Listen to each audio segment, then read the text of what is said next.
last left our dynamic duo, they were in the grasp of the lady in black. Our top gun and points leader was cut down in his track, while the Kodiak Bear had his own wrestling match, leaving our boy wonder with the most track points. Our car crusaders now move on to volley the fearsome high banks in the shadows of Thunder Valley. Trackman, Trackman, Trackman, Trackman, Trackman, Trackman, Trackman, Trackman, Trackman. Will our heroes survive the high banks? Stay tuned. Same track time, same track channel. The dynamic duo. Better watch out for the old Joker. He's going to be in there somewhere.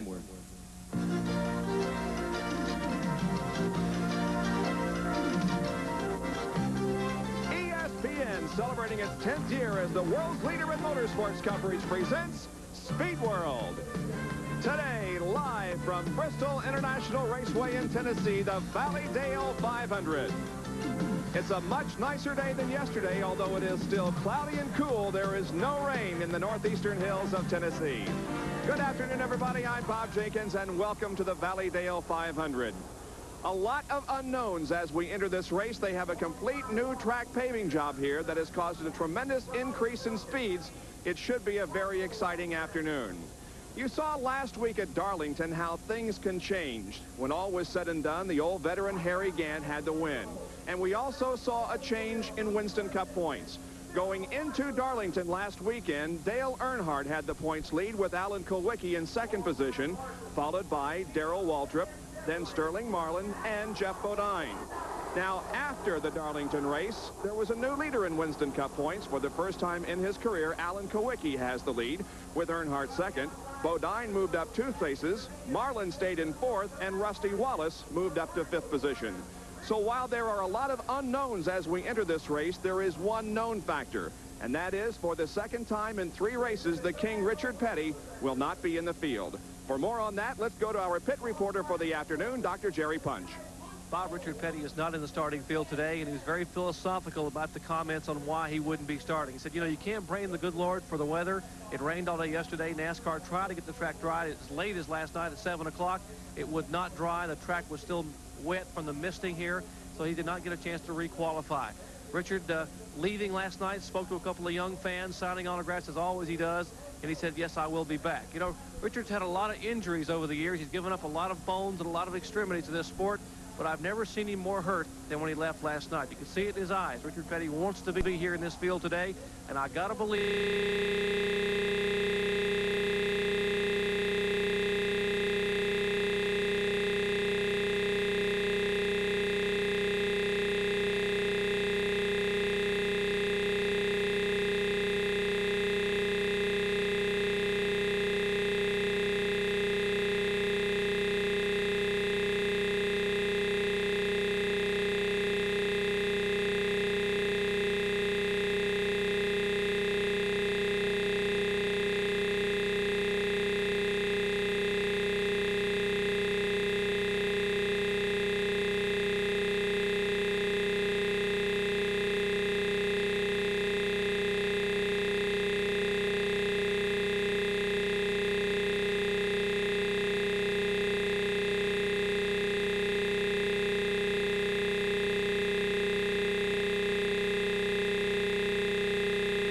double check everything, triple check everything, do the best they can and push the car out on the line and hope for the best.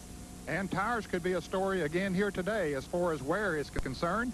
And the drivers, it's very tough on them. For more on that, here's Benny Parsons. Ned, the neck is the thing that takes the most abuse here at Bristol. I remember about 15 years ago, in 65 laps, it felt somewhat like someone was sticking a butcher knife in my neck. Rick Mast, at 32, you're one of the young lions in Winston Cup racing. What are you going to do to support your neck? Benny, I've got 3 systems. I got one strap. If it breaks, I got the other strap. If it breaks, I've also got a thing bolted to my seat that my head sets against. If that breaks, I'll just quit. I've never run 500 laps here before. I don't really know what to anticipate. Some of the older guys are trying to do it without any support, but they're going through a midlife crisis. They'll learn they should have used something. Okay, Harry Gant, you're one of those fellas. At 49, you're the oldest driver in the field. What are you going to use for your next support? Well, this is the only place here at Bristol that you really have to have anything. I just hold the water hose in my teeth to keep my head from going over. If that gives away, I hold my hand up here. If that don't work, I come in and get you to drive. Well, I don't want to drive. But, you know, wait a minute. You don't use anything? No, we put a piece in here today that I can reach back and pull it around if I need it. You know, I really hope to go all the way without using it, because once you conquer this, you're good from now on. Hang on just a second. It's hollow. He doesn't need anything. Well, Benny, one driver has needed quite a few things the past few days has been Rusty Wallace. He's back in Bristol, Tennessee again, but he's been ill for the past 2 or 3 days. And Rusty, yesterday we reported on ESPN that you had an inner ear infection and you had quite a bit of vertigo or dizziness. How do you feel this morning? I feel real good right now. It's just that I feel a little tired, but I'll be waking up, I'm sure, when his motor starts. Do you have someone standing by in case you have to get out of the car? I know you don't want to, but do you have someone standing by? Yeah, I sure do. That's the last thing a driver always wants to do. But in a situation like this, when you're in a track, it's this fast, it's smarter to get out before you tear the car up or something. And I got Dave Marcus standing by right now. Rusty Wallace back at Bristol, as they say, battling the Bristol bug. But Bristol's not really a nemesis of his. His first ever Winston Cup win came here in 1986. Bob? Thank you, Jerry. You recall that Rusty was relieved by Larry Pearson last fall in the race here after Rusty crashed during a practice session. On today's Speed World coverage of the Valleydale 500 from Bristol is being brought to you by Quaker State Motor Oil. The big Q stands for quality. Always has, always will. By the heartbeat of America, today's Chevrolet. By Mr. Goodrich. Mr. Goodrich knows it's not just a car, it's your freedom. And by the good time, great taste of McDonald's. 32 cars and drivers are at Bristol International Raceway for the Valleydale 500 on this Sunday afternoon, and the cars have already been given the command to start engines. They're warming them up along pit road before moving out for a couple of warm-up laps. Here now is the starting lineup for today's Valleydale Meets 500. Starting from the pole position for the second time in a row, he was also pole sitter at Darlington. Mark Martin in the number 6 Strolite Ford. He's from Batesville, Arkansas, alongside Jeff Bodine from Chemung, New York, and the Levi Garrett Chevrolet, car number 5. Going to row number 2, it's Alan KULWICKI from Greenfield, Wisconsin, in the Xerox Ford, car number 7. On the outside of row number 2, from Bartow, Florida, will be Rick Wilson driving the Kodak Oldsmobile. The car number is 4. In row number 3, it'll be Dale Earnhardt from Kannapolis, North Carolina, in the GM Goodwrench Chevrolet. Car number 3, his last win was the Busch 500 in August of '88. And Phil Parsons, then, in the number 55 Crown Oldsmobile, Phil from Detroit, Michigan. Going to row number 4, it's Michael Waltrip driving the number 30 Country Time Pontiac. Michael hails from Owensboro, Kentucky. Outside of row number 4 will be St. Louis, Missouri's Rusty Wallace driving car number 27, the Kodiak Pontiac. He was the pole winner at Rockingham earlier this year. Then Butch Miller in car number 55 has an excellent starting position, 9th. Alongside will be Morgan Shepherd. In the 6th row, it'll be Harry Gant and Eddie Bierschwale. In row number 7, it's Darrell Waltrip and Sterling Marlin. The 8th row, Rick Mast and Bill Elliott. Going to row number 9, Ken Schrader in 25 and Ricky Rudd in 26. Terry Labonte in number 11 and Dale Jarrett in number 29 in row number 10 as the cars begin to move out. It's Greg Sachs and Bobby Hillen Jr. in row 11. The 12th row has Jim Sauter and Brett Bodine. The 13th row, Ernie Irvin in car number 2 and Hut Strickland in 57. Dick Trickle and Brad Teague will start side by side in row number 14. The 15th row has Neil Bonnet, car 21, and Lake Speed in number 83. And then Davey Allison in car number 28 and Larry Pearson in 16. Those were our 2 provisional starters. Now, taking a look specifically at this racetrack, it's a .533-mile oval. The banking is at 36 degrees. The pole lap time was 15.953 seconds at a speed of 120.278 miles an hour. And we will go 500 times around this racetrack this afternoon. Our crew cam today is being worn by Horace Simpson, who is the tire carrier on the Dale Earnhardt crew. They are, of course, the number 1 pit crew in NASCAR Winston Cup racing. And last week was also on David Smith from the team. This week it's on Horace Simpson as he will provide the pictures from our crew cam. Now we have a couple of in-car cameras that will be with us throughout the event. Brett Bodine carries one in the Motorcraft Bud Moore prepared car number 15. There you can see his view as he is lined up and taking in some practice laps before getting the green flag. And our other in-car camera today is being carried by Michael Waltrip. And look at the head restraint that Michael is using on that car. The neck takes a tremendous pounding, as Benny Parsons told you. And that's one of the ways the drivers will try to prevent some fatigue. Let's go down for a report on tires to Jerry Punch. Bob, again, a lot of concern about tire wear here with the rain for the past 2 days. Any rubber that was on the new asphalt has been washed away. So a green racetrack, and a lot of concern that tire temperatures may soar 300 or 325 degrees. And in that vein, NASCAR will allow a mandatory yellow flag at lap 40.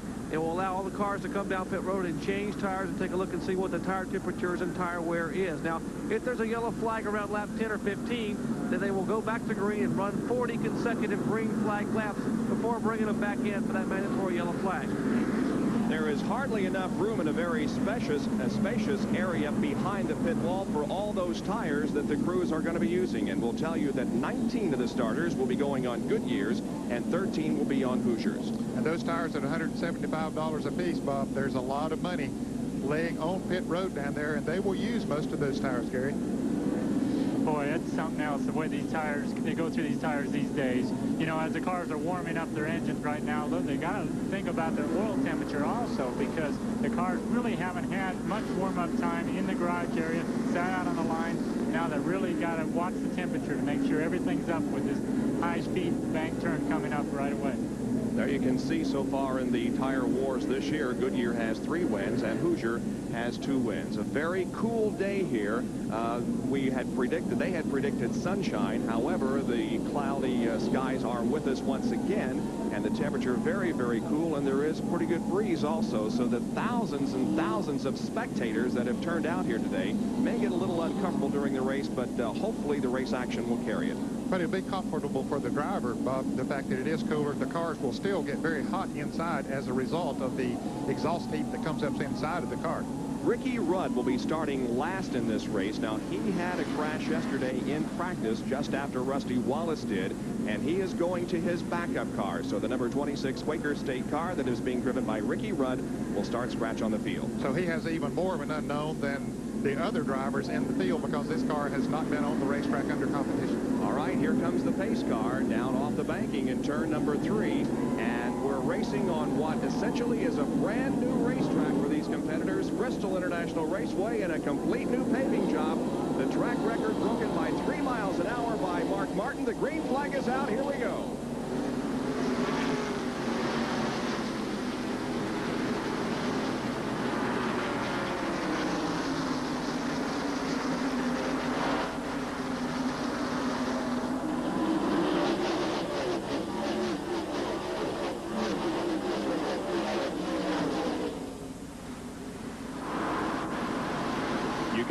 Some of the drivers are going to be very cautious here in the opening laps because they just don't know what to expect on this racetrack. It's basically single file formation here in the first couple of laps, with Mark Martin leading Alan KULWICKI, Jeff Bodine, Rick Wilson, Dale Earnhardt, Michael Waltrip, Phil Parsons, and Rusty Wallace.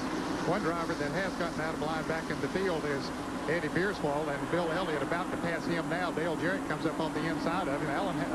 Eddie had a good qualifying run starting in 12th place, but he's dropping back in a hurry on the outside. He's got on that high groove. He's got caught up there in that high groove and is having difficulty maneuvering the car back down. As you can see, Dale Jarrett in the number 29 car is passing him at the moment as they go into turn number 3. And here comes the number 11 car of Terry Labonte. Up front, meanwhile, it's Mark Martin, the number 6 car, followed by KULWICKI. And there's the in-car camera that we have in Michael Waltrip's car. And you can see that he is running in the top 6. He is 6th position right now. That's Dale Earnhardt just ahead of him, and Rick Wilson ahead of Earnhardt. You saw Mike Waltrip go under the start-finish line just now. He's going to travel a half mile. He's going to be back at the start-finish line in less than 17 seconds. This is a very fast track today.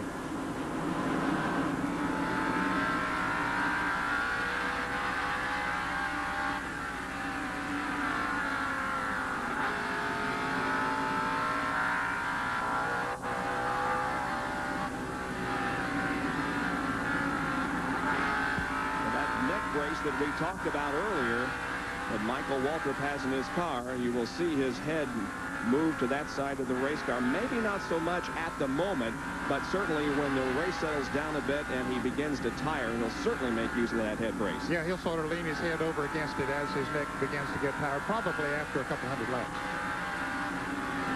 But that's a good shot from the inside of Mike Waltrip's car. You can see him. He's not really fighting the car yet, but he still has a lot of body motion. Turning the steering wheel over a half a turn in the turn, back straight on the straightaway, bouncing around. Even though there's new pavement, it still throws the driver around inside the car quite a bit. You can see his knee moving there.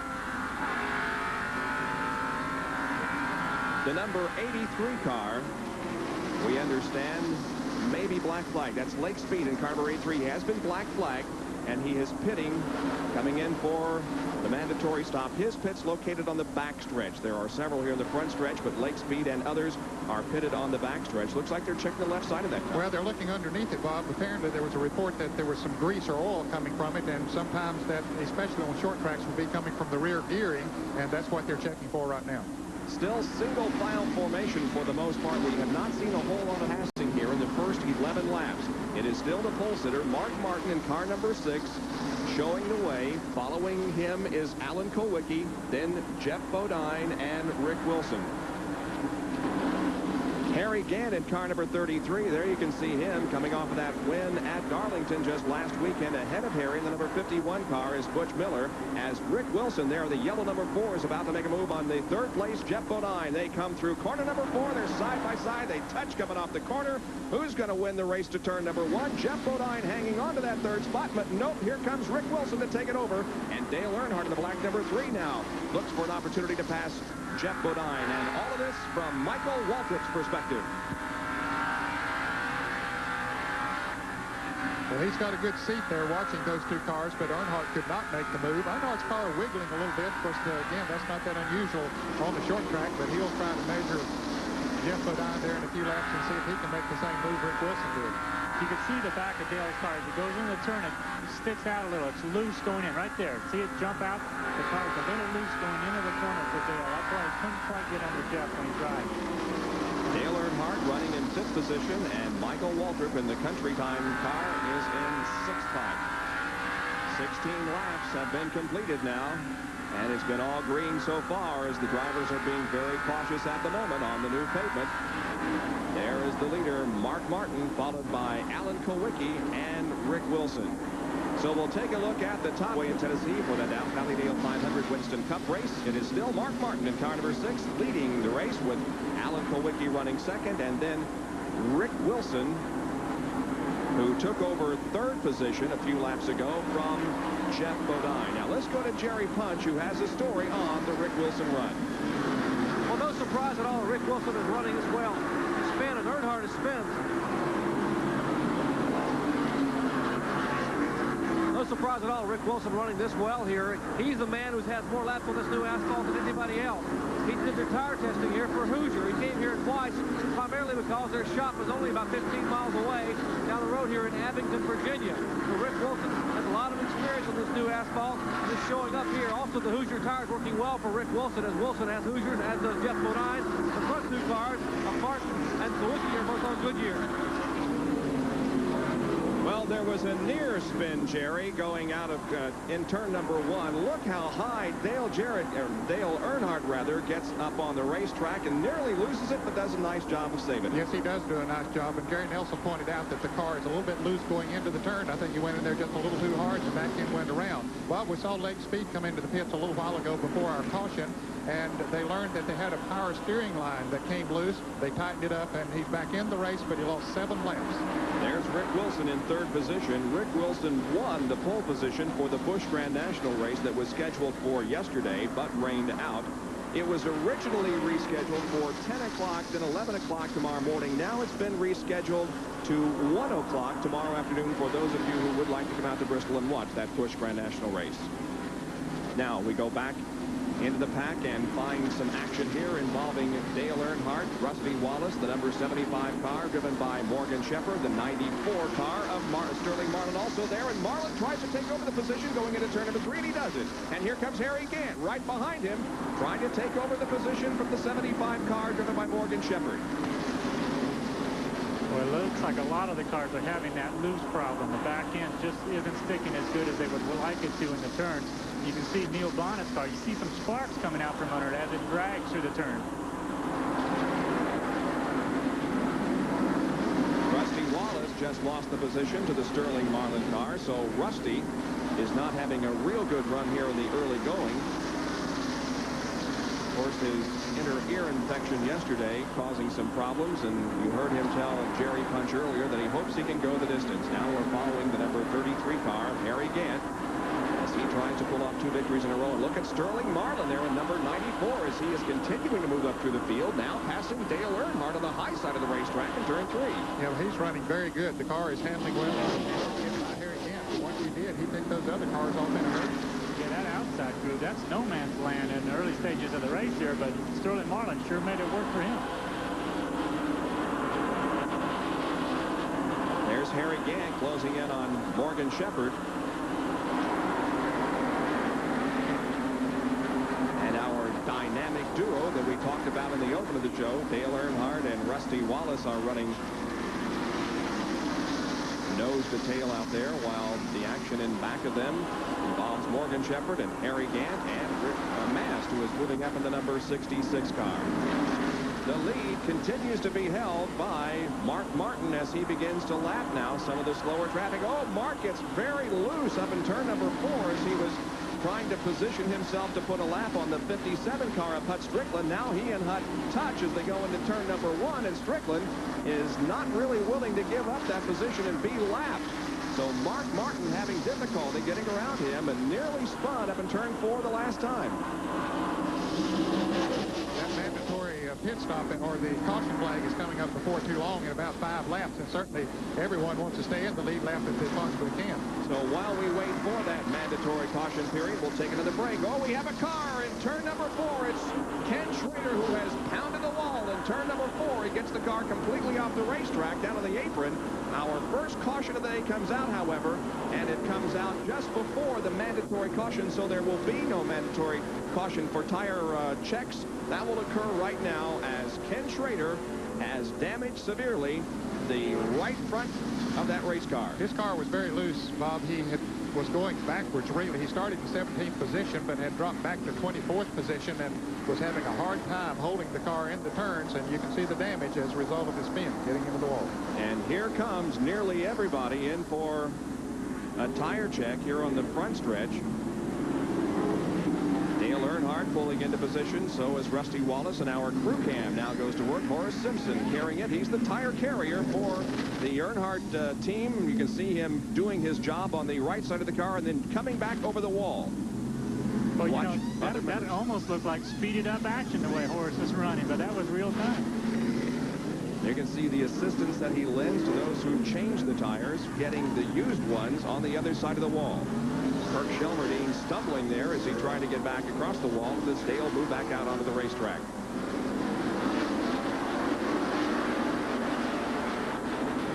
So pit stops have been made here with 37 laps completed in the 500-lap Valleydale Meets 500.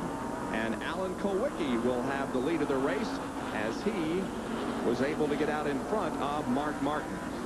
Well, I think the car number 2 of Ernie Urban is the actual leader of the race. He was pitting on the backstretch. Here's the spin by Ken Schrader after he'd gotten into the wall and down across the track out of the way of the oncoming traffic. Damaged the car quite a bit. This is from our speed shot located just under the starter stand. There you can see him lose control and... Boy, he slams into the wall hard with the right front of the car. He just shot up there and back down across the racetrack. He was very fortunate that other cars didn't hit him. So Ken Schrader is in the pit area as the crew goes to work on that car, trying to get it. Bodine has just made a stop-and-go penalty, apparently. He was black flagged by NASCAR, but now you can see he has been given the go signal, and he pulls back onto the racetrack. So Brett Bodine is penalized, or at least stopped for a black flag violation, but goes back in competition. Now let's go down to Benny Parsons, who can tell us about the work on the Kenny Schrader car. Benny? Well, Bob, I'm going to let Ken Schrader yourself tell you what happened. Ken, we saw you hit the wall hard up in turn 4. What happened? Benny, we started the race, you know, and we went junk quick, and thing got real loose, and I just got it loose up there, and then somebody went by and hit me a little bit in the left front, and they just turned it in the wall. I mean, it wasn't their fault. We were just off that much. You know, you had a hard hit in Darlington, and then Monday practiced in North Wilkesboro, backed in the wall, so this is 3 within a week. How's the old neck surviving this? It ain't been a real smooth week. The old body's starting to get a little bit sore, but we'll be okay. We just, you know, we just got to get whatever our problem is straightened out before we run out of race cars. Okay, Jerry Punch is on pit road with another story. Well, checking the tire wear after that first mandatory caution flag, the Goodyear tires looked fine, and so did most of the Hoosier, with the exception of this tire that came off of Rick Wilson's car. The right front tire, apparently he may have cut something, according to the Hoosier engineers, and some of the rubber beginning to peel away. But the Hoosiers running very, very well. The temperature was not that high, neither was the Goodyear. In fact, some of the crews are so excited about the way the Hoosiers are running, we are told now that Rusty Wallace is now on Hoosier tires. Gentlemen? All right, so we'll watch during the afternoon various crews changing tire brands as the afternoon goes along. By the way, the number 15 car, the Brett Bodine car, was penalized for exiting the pits above the line that we have seen a couple of times this year in Winston Cup racing. There you can see 29 of the 30 cars still on the lead lap, and Ernie Irvin in car number 2 is going to be the leader. Yes, he made a pit stop on the backstretch, made a good pit stop, got out before the caution car got around, and that is one of the advantages of pitting on the backstretch. If you can jump in before the front-running cars do and make your pit stop and get back out there, and that's exactly what Ernie Irvin did. He probably only changed the right side tires, but still, he's up front. He's already picked up 5 bonus Winston Cup points for leading this race. Well, that's a good move for him. Even if he does fall back, he's leading under caution. He'll probably lead under the first green lap. That's a real good move for a rookie team, a team pitted on a backstretch, to get in and get out and get up front. And that is the first time this season that Irvin has led a lap. There are several well-known drivers that have not done so. There you can see the new press box and the broadcast facilities here at Bristol. Not only did they repave the racetrack and put a lot of money into the racetrack itself, but they have built new grandstands. And there you can see our broadcast booth as we are perched high above the racetrack and an excellent view of this facility. Larry Carrier, the owner of this track, certainly does put a tremendous amount of money back into this facility, making it very, very exciting and a good place to watch a race from the spectator's point of view. Now the green flag has come out once again, and Ernie Irvin has the lead. And there you can see Alan KULWICKI in car number 7 and the 57 car of Hut Strickland. Of course, Hut was 1 lap down. He was the only car that got lapped on the racetrack before that caution came out. It was just a lap before the caution came out. Tough race for him. Boy, Ernie was ready for that restart, wasn't he? Look at the jump he got on Alan KULWICKI. He has 6, 8, 10 car length advantage on Alan KULWICKI now, but KULWICKI beginning to move in just a little bit. Ernie Irvin, the leader of the Valleydale 500 with the Kroger sponsorship on that car. He was the Rookie of the Year contender last year, finished 2nd in that type of competition, and having a glory day here at Bristol out in front of the pack. Well, that team's been getting better and better all year. I've kind of watched Ernie run, and he's gaining. I think every race he's moving up a little bit farther into the pack, and all of a sudden now here at Bristol, he's leading under green, which really, it looks like it's easy, but I'm sure he's working pretty hard at it. There's the Motorcraft in-car camera being carried by Brett Bodine. He is way back in the pack. Got a lot of catching up to do as a result of that penalty, and he's trying to make his way around some of those cars because he knows the leaders will be coming up on him in a hurry. There's the 51 car of Butch Miller ahead of him. Here is Dale Jarrett in car number 29, Rusty Wallace in 27, and Harry Gant in number 33. Well, ninth position now. What's happened is a lot of these teams have made their chassis adjustments. A lot of them were talking about being loose. We could see some of the cars wiggling around. Now they've made their first adjustments. They're trying to sort that out. And then some of the teams got up ahead of them in traffic. So it's pretty tough for a team like, say, Rusty Wallace here and Harry Gant. They're trying to race each other, but also trying to feel their cars out so they can make improvements on the next few pit stops. Rusty Wallace, as Jerry Punch reported, did put on Hoosier tires during that pit stop, and they seem to be working well for him, although he has not been able to get around Jarrett. He's working on it. And there is Darrell Waltrip in car number 17, our joker who had hoped to spoil the plans of the dynamic duo. And one Batman character that we did not mention in the open of the show, the Riddler, and there are certainly many crew members with question marks on their minds as to how things are going to go here.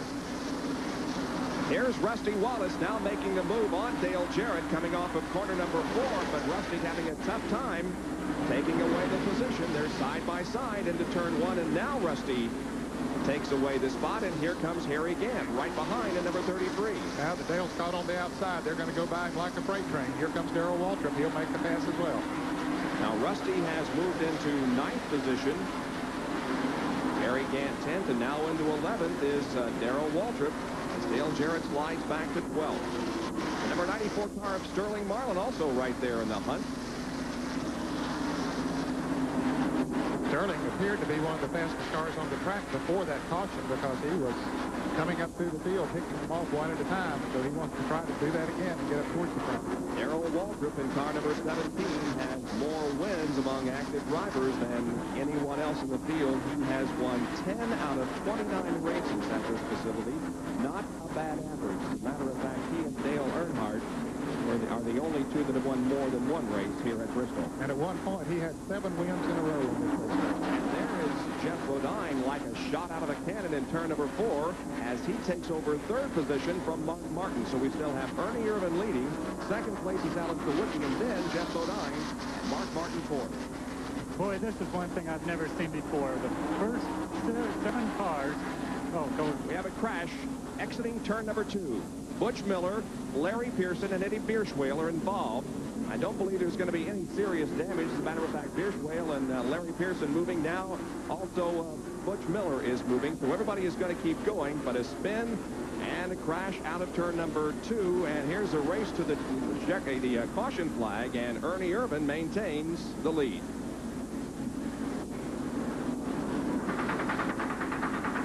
Brett Bodine was involved in that accident as well. You can tell one of his tires is flat. See the steering wheel vibrating? Yeah, there's some damage to the front of the Motorcraft Ford, and Brett just wants to get back around to the pits so that and he is back to the pits right now. Bud Moore and the rest of the crew are going to work on this car. So there are actually 4 cars involved in that little incident over there exiting turn number 2. Larry Pearson, Eddie Bierschwale, Butch Miller, and the number 15 car of Brett Bodine. You can see the Bud Moore crew trying to salvage that car and make some repairs on the right front. Here's a replay of what happened there. You can see Bodine caught up top as Miller spins down the track. And Larry Pearson was already in a spinning position when we picked it up, and Butch Miller in the car number 51. Here's another angle. It looked like the 23 car got crossways, and Larry Pearson tried to go on the inside, got his left wheel down on the flat, and caused him to break loose. Here's the in-car camera. The 23 car was sideways. That's Eddie Bierschwale as he came off of the turn. You can see Brett Bodine could not see there for just a moment. As the cars were spinning in front of him, he took the high road, which was probably the smart thing to do. So apparently minimal damage on that Brett Bodine car. He is back out on the racetrack already, but we are under our 61 laps completed. The cleanup going on in turn number 2 as there were 4 cars that got together over there, but nothing of any significance involved were Larry Pearson, Eddie Bierschwale, Butch Miller, and the 15 car of Brett Bodine. Now, we saw a slow motion replay from the in-car of Brett Bodine. Here it is in real time. Listen.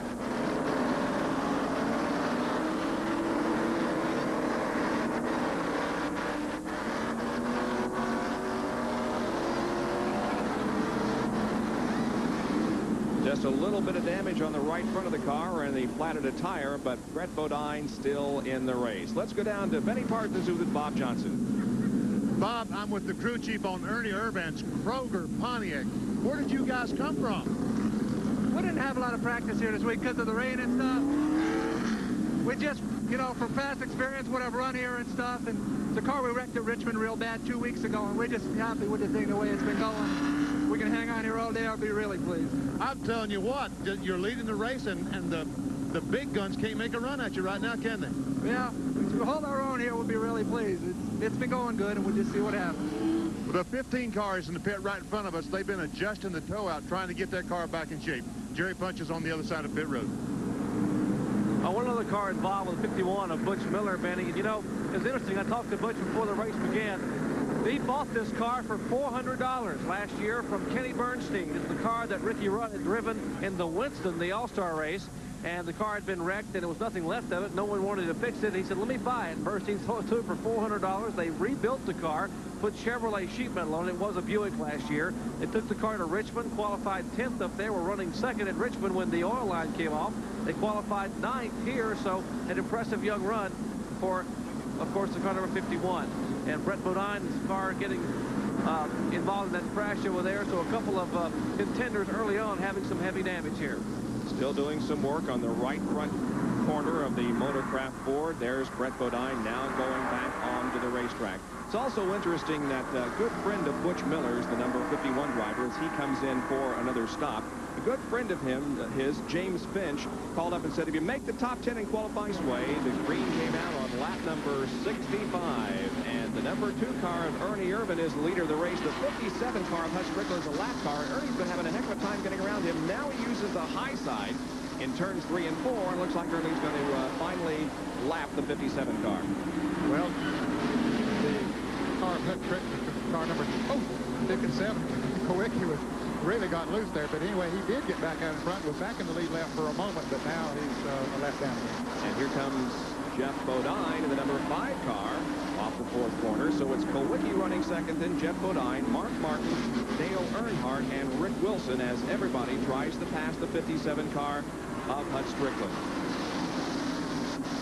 Now let's look at this incident up there in turn number 1. KULWICKI way up high on the track. Yeah, that's too high this early in the race. He got much higher than he wanted to be going into that turn, but fortunately he was able to get it back down. And we have a report, Bob, that Ken Schrader is not going to be able to get back in the race in the Boulder Chevrolet as a result of that accident he had earlier. Boy, that's something for Ken Schrader. You know, he wrecked 7 days ago in Darlington hard. The next day, Monday, at North Brooksboro, he was testing tires and he wrecked hard there. Now he wrecked hard again here. That's 3 wrecks in 7 days. The number 21 car is driven by Neil Bonnet as it also tries to put a lap on the 57 car. And right behind Neil Bonnet, who started in 29th position, is our in-car camera that's being carried by Michael Waltrip, the 30 Country Time machine. And that is the 7th position. Neil Bonnet has 7th, and Michael Waltrip is in 8th. And there is Harry Gant in car number 33, who's running 9th on the field. And behind Harry would be the 94 car of Sterling Marlin. See, there are a lot of cars that are running bumper to bumper back through the field. Well, we're going to give you a complete field rundown here after 65 laps, and Ernie Irvin is continuing to lead this race and doing a fine job. He certainly is not being even challenged right now by Alan KULWICKI. Perhaps Alan thinks it's a little early to go racing, but Ernie has just been doing a fine job of staying out front. He is doing a great job.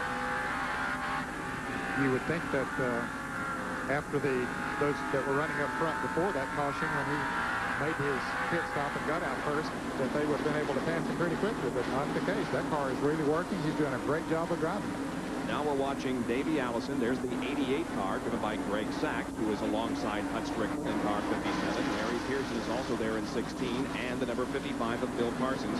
Now the 16 car of Larry Pearson did lose a lap during that crash over in turn 2. And those cars that lost a lap, Hutch Strickland and Larry Pearson, have to go down on the inside. They're being given the passing flag, and it is really tough. Those other cars running around there bumper to bumper fighting for position, and they have no alternative but to slow down when they go into turn, give them some racing room out there, and it's awfully easy to get another lap down. Well, you can see how tight things get. Right in here, the 57 car is a little slower than this group. They're all fighting for position. Look how tight it gets coming off the turns. There's just no room for any error at all.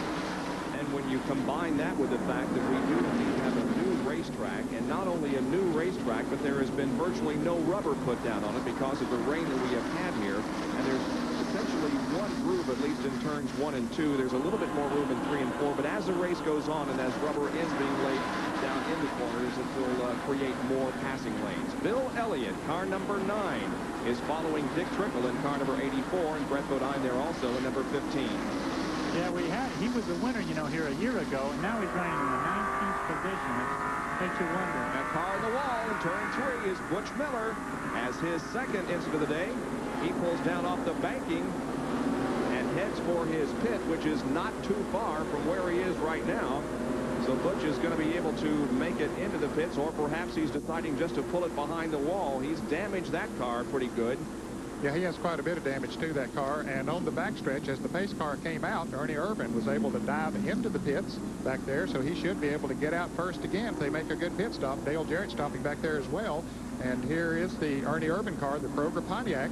You can see other cars that are pitting on the backstretch. Now, this is an advantage. The drivers who are pitting on the backstretch, they're getting in the pits first because the caution car comes out in turn 1, and he jumped out in a hurry. Elmo Langley driving the pace car, so you can see the pit work going on the backstretch, and the front runners are just now coming into the pits. Jeff Bodine and Alan KULWICKI choose not to, but Dale Earnhardt, Rick Wilson, Mark Martin, Michael Waltrip, Rusty Wallace, and others do decide to make pit stops. I don't think we're going to be cautioned very long. As a matter of fact, the signal is being given at the moment by Harold Kinder, and we'll go back racing in one more lap. And there is Butch Miller, the ASA star, who has climbed out of his car after tagging the wall in turn number 4.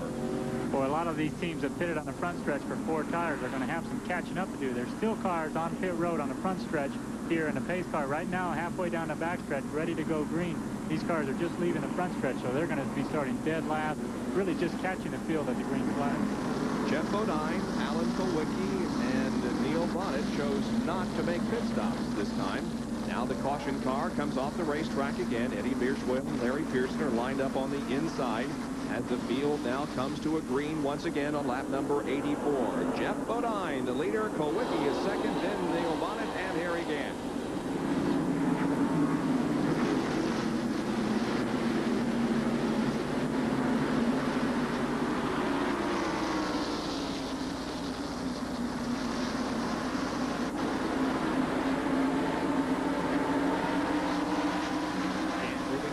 Eddie Bierschwell in car 23. Here comes Morgan Shepherd in the 75 car, and Bill Elliott in 9.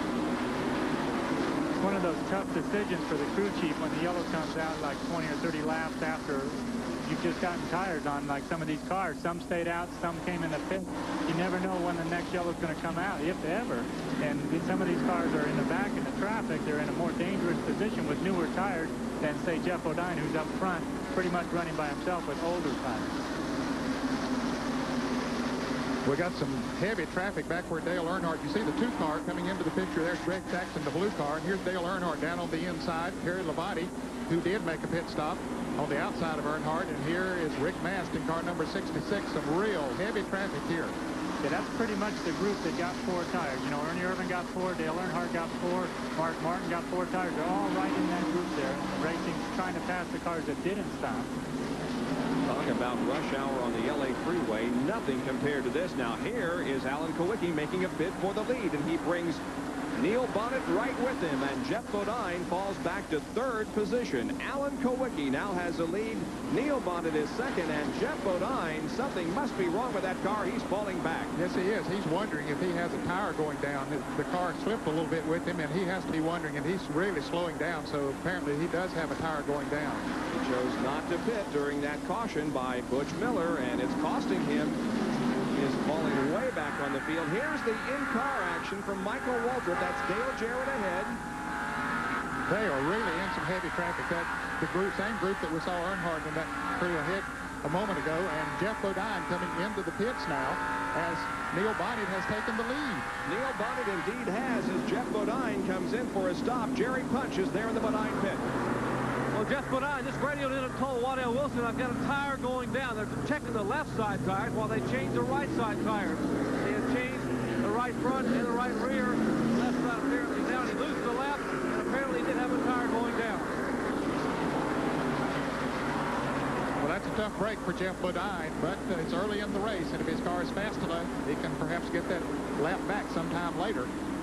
So Jeff has a lot of catching up to do. Meanwhile, on the racetrack up front, it is Neil Bonnet who is leading in the Wood Brothers Ford. The Wood Brothers have never won a race on this facility. And Neil Bonnet started, as you mentioned, back in 29th place, but here comes Harry Gant. Caution out. We're yellow as the pace car comes out onto the racetrack. I do not know for what the caution has been brought out. Apparently no crash or spin on the track, maybe some debris on the racetrack. Neil Bonnet chooses to pit on the backstretch on lap number 95. There is debris, we understand, on the backstretch, causing our 3rd caution. And there it is as one of the NASCAR officials goes out to retrieve it.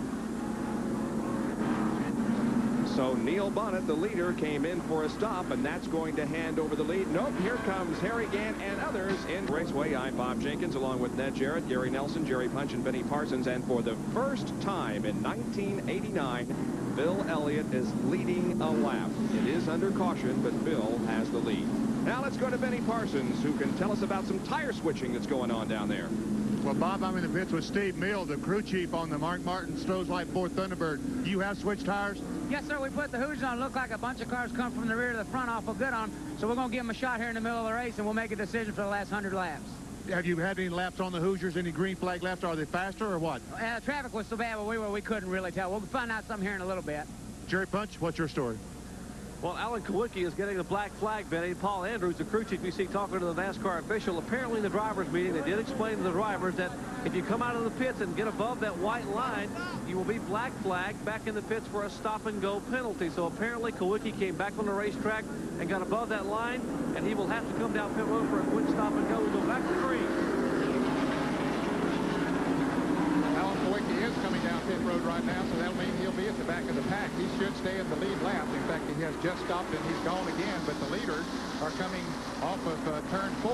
Bill Elliott, the leader, but now Jeff Bodine has gotten back in the lead lap, Bob. He's running in front of Bill Elliott. And Alan KULWICKI is trying desperately to stay in the lead lap as he gets that car up to speed. Meanwhile, it's Larry Pearson leading this group down the backstretch, but the leader of the race would be Bill Elliott in car number 9.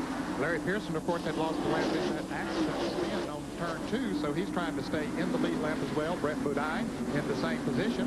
Both of those drivers passing Larry Pearson right now. That is the Bodine brothers. We are 1/5 of the way through this race. 100 laps have been completed, and Bill Elliott is the leader. And there is the leader from our Motocraft in-car. Camera being carried by Brett Bodine. NASCAR is really watching this pit exit situation. They have called drivers in for stop-and-go penalties many times during the season, and it's just simply that if they blend into traffic too soon and cross a line that extends from the exit of the pit road, they really watch it. Now, a great battle going on in the track. A whole bunch of cars are running right together on the racetrack. Included in the group, Darrell Waltrip in 17, Eddie Bierschwale, Rusty Wallace, Morgan Shepherd, Davey Allison, Harry Gant, and coming into the screen is the number 67 car driven by the Brad T. Most of those cars made pit stops during this last caution period, Bob, and were pretty far back in the pack, so trying to make their way back up through there. Harry Gant got caught on the outside there a moment ago, and Davey Allison and a couple others got by, but now he's picking back up on Davey Allison. Boy, there's just no relaxing here at Bristol. You know, you get back, you relax a little bit, you're going to get lapped. You got to fight every inch of this way. 500 laps around this racetrack. Every lap going in about 17 seconds. There's just no relaxation. As you watch Darrell Waltrip, he's pushing on the back bumper, or trying to catch the back bumper there of Bobby Hillin. Bobby Hillin Jr. in the number 8 car, and just ahead of him is the 21 of Neil Bonnet and the 84 of Dick Trickle. Darrell Waltrip, 10 wins in Winston Cup competition here at Bristol. Bill Elliott, of course, still leading, but right behind him in the blue 88 is Greg Sachs, and there's that 2 car of Ernie Irvin hanging right up in there, right in front of Dale Earnhardt. A very impressive performance by Ernie Irvin in the early going, as he has already led part of this race and keeps fighting back. Now runs in 3rd position. His best finish, by the way, here at Bristol was a 15th in last year's Busch 500, the fall race. You can almost watch that 2 car as he goes into the corner. He gains just a little bit, but right there, when he hits the gas, is when he really pulls up, right there behind Greg Sachs. He pulled out a little too much, but look, can you believe that? The man was sideways and he took the lead? Unbelievable. Well, Greg Sachs had a tremendous run last week at Darlington and unfortunately crashed in the late going. And here he is now taking the lead from Bill Elliott sideways coming off the 2nd corner. Ernie Irvin moves to 2nd and Bill Elliott is back in 3rd as Dale Earnhardt now pressures Bill for that 3rd spot. Oh, that's as close as you can come to spinning and saving it. And we'll take a look at it once again. Okay, as they come off of the turn, Greg Sachs trying to get down on the inside of Bill Elliott. And he touched Bill just a little bit. Bill had to get out of the throttle. Then Ernie Irvin came up and touched the Greg Sachs car got him sideways as he was passing Bill Elliott, but he straightened her out and went on, and both of them went by the defending Western Cup champion. It was almost as if Ernie Irvin drop-kicked Greg Sachs into the lead. So Sachs in the Crisco Pontiac now is in command, and here's some action as the 26 car of Ricky Rudd seems to be getting past quite easily as he's caught on the high side of the racetrack. That's Ricky Rudd, who began in the backup car from the rear of the pack. Yeah, he did not make a pit stop during that last caution period. Was in the top 10, but now he's going backwards. And as you said, that is a backup car that he has. Had no laps on this racetrack, so he's having a tough time with it. Out the back class of Michael Waltrip's car, watching the 31 machine driven by Jim Sauter. There's Phil Parsons also behind Michael, as he tries to position himself near Dale Jarrett in the 29 Hardy's car. That has been some very heavy traffic since the green came back out as well. Rick Wilson just moved around Dale Jarrett. And Dale now finds himself in 10th position as Michael runs 11th. Then Jim Sauter and the 55 car of Phil Parsons is in 13th.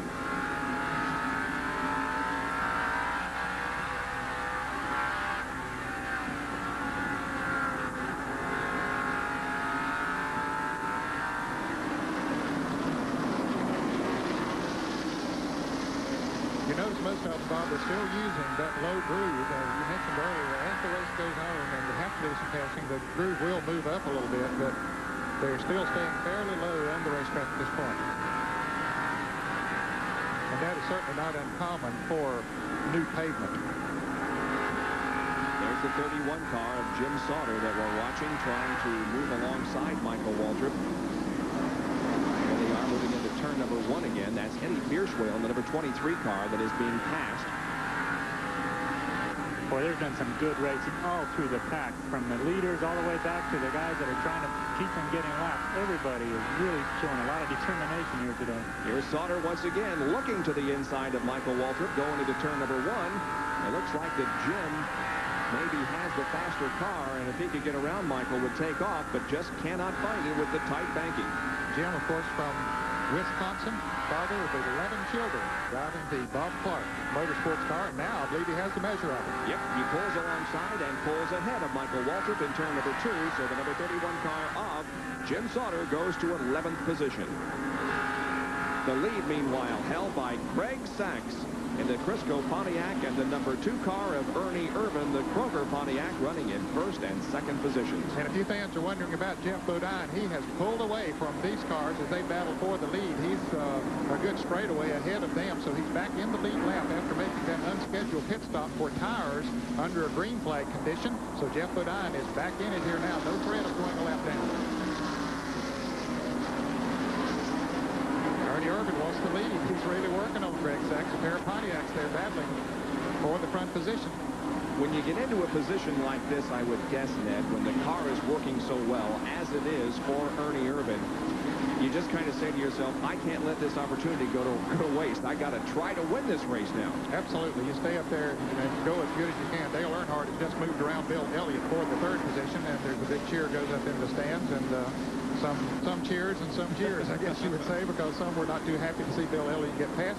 Bill's been out there quite a while since he changed tires. He didn't make a pit stop during either of those last 2 caution periods. Look at Ernie Irvin really putting the pressure on Greg Sachs. Closing in on him in the corners.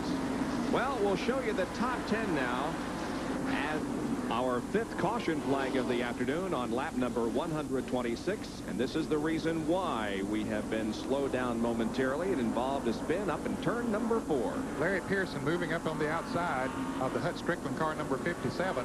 And here's Ernie Irvin taking the lead from Greg Sachs as Pearson gets loose, spins around, and Ernie Irvin barely misses him. Here comes Greg Sachs, almost T-bones him, gets down on the inside. Pearson sitting there in the groove, a sitting duck, but the caution is out, and everybody gets around, and everybody comes into the pits then. And here's another angle of it, and watch how very, very close that Ernie Irvin comes to hitting the Larry Pearson car, and so too Greg Sachs. Look at this, though. Good job of driving. Boy, he just kept that thing down on the inside. That is a sign of a good handling race car and a sign of a good driver. Good reaction from both Greg Sachs and Ernie Irvin. It was like magicians the way they missed that car. Usually in a wreck like that, there's a lot involved. And here is the crew cam that's being carried by Horace Simpson as they went to work on the Dale Earnhardt car. He's the tire carrier. His movements are very quick. Now, when he positions those tires on the right side of the car, he moves back across the wall. Why is that? Well, on a 4-tire stop, the guy changing the left rear tire can jump over the wall as soon as the tire carrier gets back. So there's only 5 men allowed over the wall. As soon as Horace jumps the wall, jumps back into the pit area, the other tire changer for the left side jumps back over. All right, the green flag is out, and we are back racing once again at the lead. Now is the number 8 car, driven by Bobby Hillin Jr. Now, a great break for a couple of drivers during that caution period, including Jeff Bodine. Jerry Punch. Indeed it was, Bob. Jeff Bodine, who was on the lead lap, the tail end of the lead lap. When the caution came out, he was able to stay on the throttle and come around the racetrack and come in and pit along with the leaders. In fact, Bodine was pitting at the same time that Earnhardt and Elliott were pitting. He got 4 tires, a great pit stop by the Levi Garrett crew. He is back on the lead lap and back in contention. Some great bumper tag going on there in turn number 3 as one of the cars got just a little out of shape and had to stand on the brakes, and several became involved in a bumping incident. No major damage, however, as there is the Ricky Rudd car and Jeff Bodine as he fights his way through the field. Let's take a look at once again what happened up there in turn number 3 just last lap. You can see Ricky Rudd down on the inside, and 2 cars bump up in front of him. Somebody bumps Davey Allison's car number 28. That was Phil Parsons, and it really jammed him up there for a moment, but everybody got straightened out and kept going. And now Bobby Hillin Jr. loses the lead as Harry Gant in the 33 car goes underneath. So does the 31 of Jim Sauter. However, he is simply getting a lap back. So the leader is Harry Gant in car number 33. Bobby Hillin back to 2nd position, followed by Morgan Shepherd in 75, then Alan Kulwicki in 7. And we're showing the number 16 car of Pearson in 5th position, but no, he is a lap down to the field. And Dale Earnhardt is shown in 5th right now. Kulwicki gets high on the track, and here comes Dale Earnhardt to pass, and here comes Bill Elliott right behind. There must be something wrong with Kulwicki's car. I don't know. I think he just went in there and got a little bit too high. Maybe the car is pushing up a little bit with him. Once you get in that outside groove and the fast cars move under you, it's awfully tough to get back in line. Well, Hut Strickland is certainly racing with him. He passes, so does Sterling Marlin. And now Rusty Wallace moves to the inside of the 7 car. And Dale Jarrett got awfully loose coming off of turn 4. I don't know if there's some grease up there or what, but he did get it back under control. But there's a lot of slipping coming off of turn 4. There might be a little bit of oil on that track. But the others seem to be coming through there pretty good. We saw several cars get a little bit slippery. Alan Kulwicki now has it back down on the low groove. So I think he just got too high there, Bob, and it really cost him a lot of positions. Yeah, I guess it just shows that once you do get up high, you can get passed by 5, 6 cars in the blink of an eye. Well, the way they're running, they're almost nose to tail. As you look at there, there's not room for any traffic in between. There's hardly a car length between anybody. So if you get high, they're all going by until you can find an opening to drop in. Kulwicki does appear to be running at full song once again, staying ahead of the 27 car of Rusty Wallace and behind the 57 of Hut Strickland. You know, they're just learning this track, the new conditions for the new pavement, but in the old Bristol racetrack, later in the race, some of the traffic used to run up high. It was really a 2 or 3 groove track in the turn. So far today, we haven't seen much of that. As you see, it's happening to Bill Elliott. He got up high. They're just going right by him without... We really can't run as fast up high as they used to be able to. So the 7 car of Kulwicki passes, and so does the 27 car of Rusty Wallace. Here comes Mark Martin in the 6 car, and Rick Mast in 66 now moving to the inside of Bill Elliott, or at least trying to. Let's go to Jerry Punch, who's been watching the battle here between the 7 car of Kulwicki and the 27 of Rusty Wallace.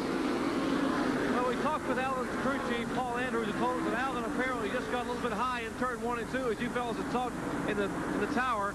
And apparently Alan says the tires seem to hook up pretty well for a few laps and then just suddenly go away.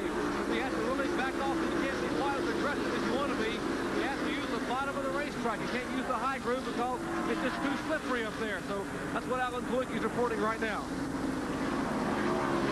Well, now Alan Kulwicki is putting some heat on the 57 car of Hut Strickland, who's a little bit loose coming off the 4th turn. And he wants to pass him on the inside this time. He was trying to pass on the outside the other time, but he makes the move on the inside this time. That's the fast place to be. And now Hut Strickland has gotten caught on the outside, and the fast car is going by on the inside. Boy, everybody's had a shot at that 57 car today. It seems like he's been bounced all over.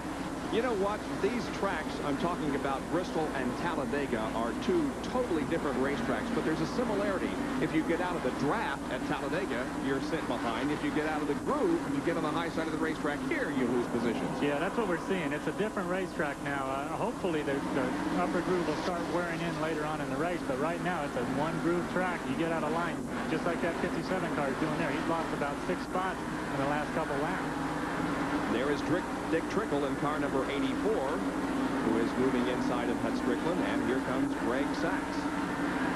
Sachs a little loose coming off the turn.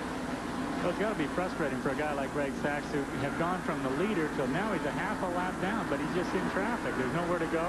You know, maybe any one of these cars that he's running with, given the opportunity, could be the leader if they were up front, but they're all just fighting for position. Davey Allison in car number 28 is 16th. 55 car of Phil Parsons is 17th. And the 5 car of Jeff Bodine is in 18th position. The 29 car of Dale Jarrett running in 19th spot. So Jeff Bodine has made up a lost lap and now runs in 18th position. Side-by-side action here. Phil Parsons to the inside and Davey Allison outside. And meanwhile, we have a change of leader as Harry Gant is beginning, it seems, to drop off the pace just a little bit, and Morgan Shepherd goes in front with Dale Earnhardt now second. And this is the first time Morgan Shepherd has led this year. Last year, he led in 5 different cars that he drove for different teams, and this is the first time in 1989 that he has taken the lead. Boy, that's something like, what, 10 lead changes already? And what are we, 140, 150 laps into the race? We're just headed for a record here, Kenneth. Morgan's best finish here at Bristol in a Winston Cup race was 3rd in the 1982 and 83 Valleydale Meets 500, but he has 4 Busch Grand National wins here, so certainly knows his way around this racetrack. And the number 3 car of Harry Gant spinning out here on the front straightaway. Well, and he gets tagged in the rear end just a little bit by Larry Pearson. You just had to think there was something wrong with that car of Harry Gant's, because he slowed pretty dramatically and got passed by those 2. Yeah, I would say that he had a tire going down, or a tire had blistered, or something of that nature.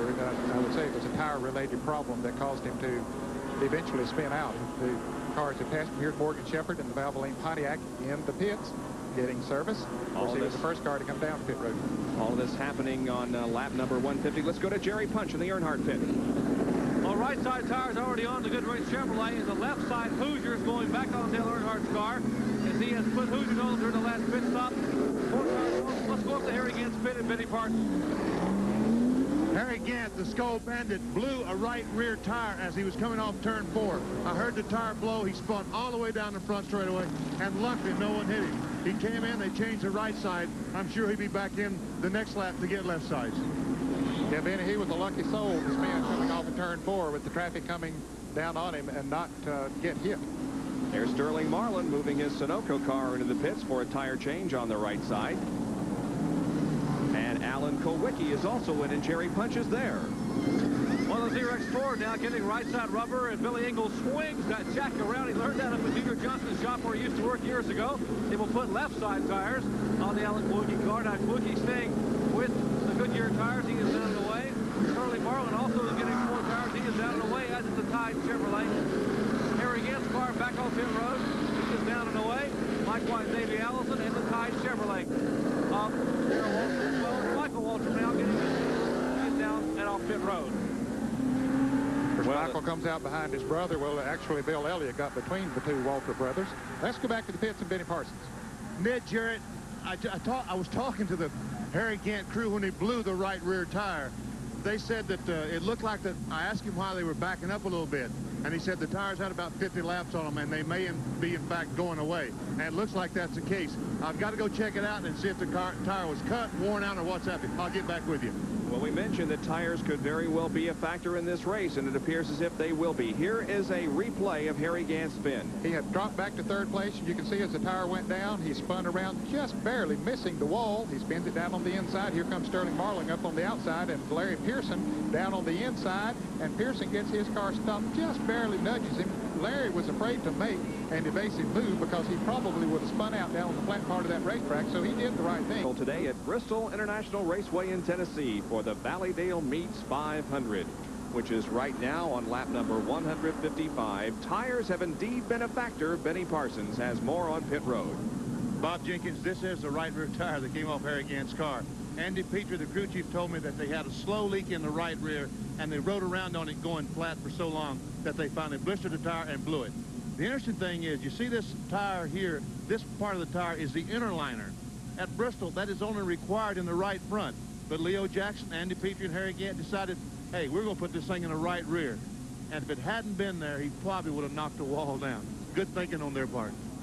Well, that tire is pretty much history, but you know, when they come in to change a tire that has suffered that kind of damage, placement of the jack during pit stop is not necessarily a guessing game. There is a specific point that works best on the car, and here's that information in our track fact.